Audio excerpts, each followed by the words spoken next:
I must be clear that this is the theoretical framework, and the limitation of this paper is that it has not analyzed the whole dimension of water. Rather, it is going to analyze the things from the perspective of environmental justice in context of right to clean water, as constituted by the constitutional courts in India. Right? So, in the next slide, I have tried to give the introduction or overview of the context of this paper. And in this paper, or in the first paragraph, I have written that the now world's most populous nation, home to approximately 18% of the global population, possesses only about 4% of the planet's freshwater resources, according to World Bank. Right? Secondly, I have also provided the data from the Niti Aayog, and on the basis of these data, I have tried to contextualize the water crisis and why Constitution of India or constitutional courts in India persuaded to recognize the right to clean water as a right to water, or right to clean water as a part of right to life and personal liberty under Article 21 of the Constitution of India. So I have given certain data, and I have named this topic as a political economy because what I have tried to argue in this paper is that the water crisis in India is the result of the failures of the policy making processes in India. And that is why, analyzing that crisis, water crisis, I have adopted a particular framework, that is the theoretical framework, which is environmental justice framework.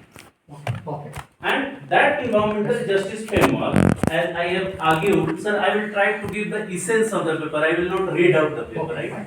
So the first thing is that why judiciary has recognized it.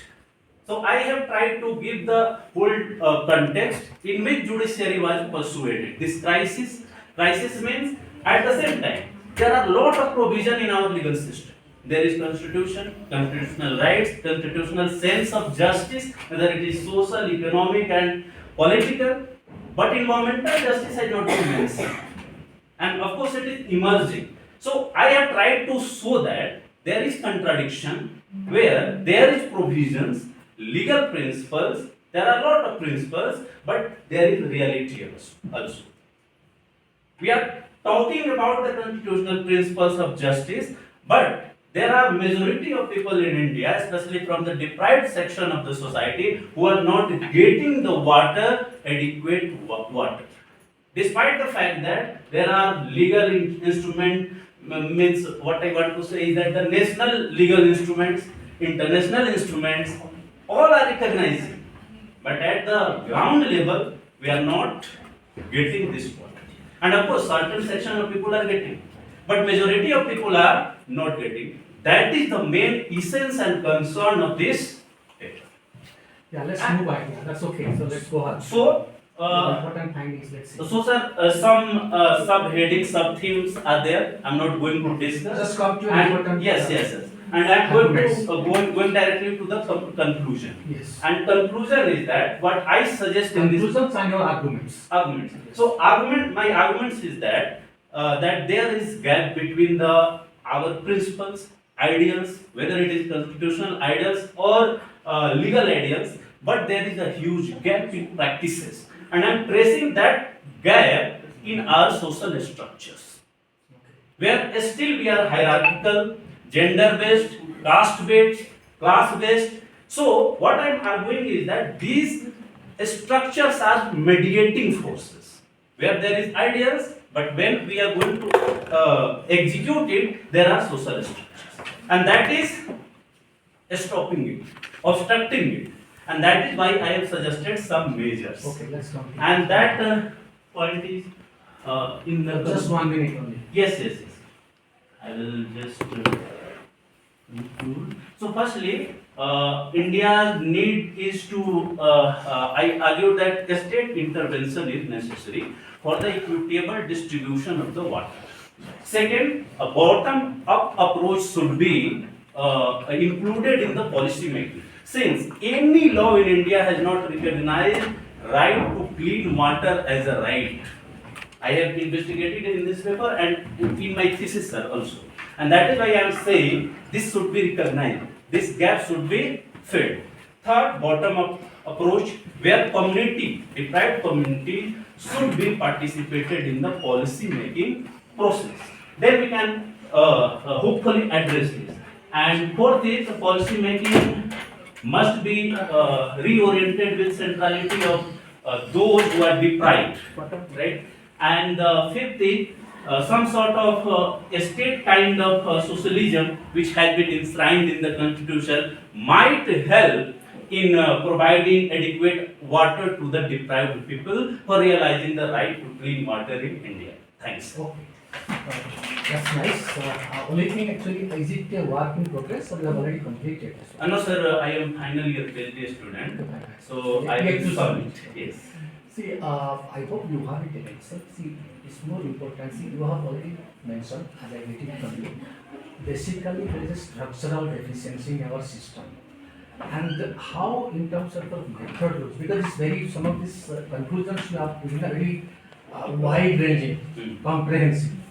They should be based, on your own one. What are these institutions which you have taken? How have you studied them? How have you selected them?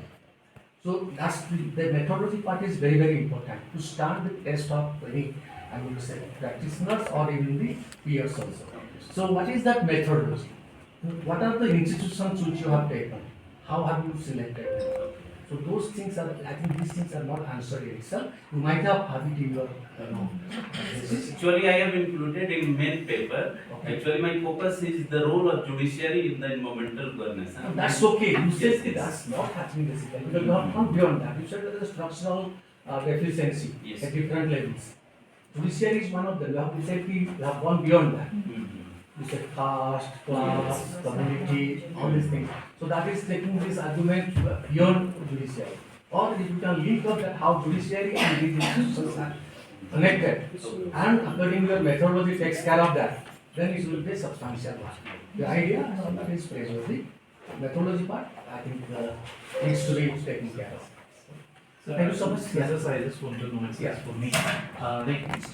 You mentioned about how to deal with this. Okay, I just want to know what are the constraints actually here. What's stopping like government or other machinery to make right to drinking water, a basic right of every individual. What are the constraints? Maybe one or two constraints that you may reflect.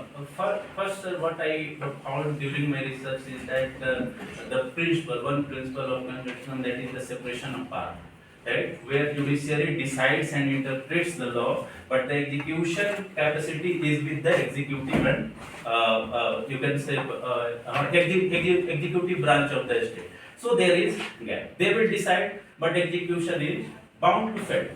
Second thing is that, as sir I suggested that I need to connect that is social structure. Your suggestions will come because Yes. right now you have not spoken about the institutions which you have Yes. taken the exam. The suggestions will come, these will be generic suggestions. Yes, yes. The suggestions based your own work. Which are the institutions you have taken? How are you connected them with judiciary? You will get the suggestion from there itself. Whatever now you may respond, some of them will be generic suggestions. Yes. That's what I understand. But he's asking that why so far Yes. India couldn't make Yeah.